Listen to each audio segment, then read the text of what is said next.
Economy of Kazakhstan in the years of independence. The development of Kazakhstan during the period of sovereignty is characterized by large-scale and fundamental changes in the country's socio-economic system. So for 10-30 years in the field of economic reform, the following results were achieved. The negative consequences of the collapse of the USSR and the administrative system of management were largely overcome. The formation of the regulatory framework has been largely completed. In the process of privatization, a mixed economy was formed and a sufficiently developed private sector was created. No more than 70% of the country's gross domestic product is produced in the private sector. Basically, stabilization in the financial sphere of the state has been achieved in the field of public finance, national currency exchange rate, stability and liquidity of the banking system, etc. At the same time, reforms in the economic sphere proceeded with ambitious and tangible end results that didn't bring. Kazakhstan had to go through a series of crises: the crisis of economic growth and the inflation crisis, the payment crisis, the investment crisis. During this period, the economic reform of the Republic of Kazakhstan has passed several stages. The first stage covered the period 1993-1993, 1992-1993, those from the beginning of a radical reform of the economy to the introduction of its own national currency.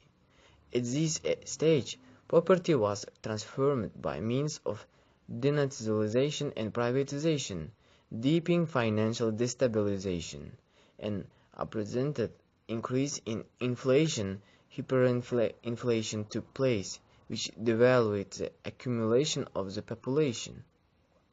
There was a decline in production in all sectors of the national economy. During this period, the macroeconomic policy was determined by Russia. The Republic's economy was completely dependent on Russia. The second stage of market transformations covered 1993-1997, when the Republic introduced the national currency and began to reform its own macroeconomic policy. This stage is characterized by the creation of regulatory framework governing relations in the field of taxation, budget and banking, foreign trade, the development of markets and market infrastructure.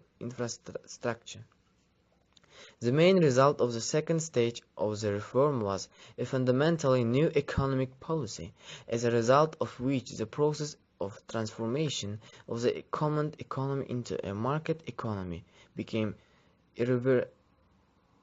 irreversible.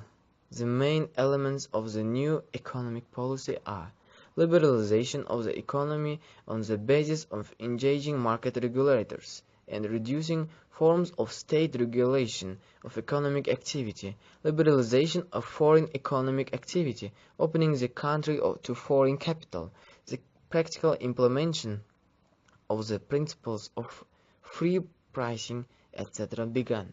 Formation of the foundation of a mixed economy with a predominance of the private sector. The process of privatization was completed. The development of entrepreneurship, small and medium business, the expansion of the necessary conditions for healthy market competition, development of market economy institutions and infrastructure. A foundation of market infrastructure was created, including a network of banks, investment and insurance companies, stock exchange, audit firms and other facilities, creating a relatively balanced consumer market. In the process of reform, a balance of supply and demand in the consumer market was achieved in a relatively short time. For most consumer goods, the supply began to exceed effective demand. However, this process was caused during this period not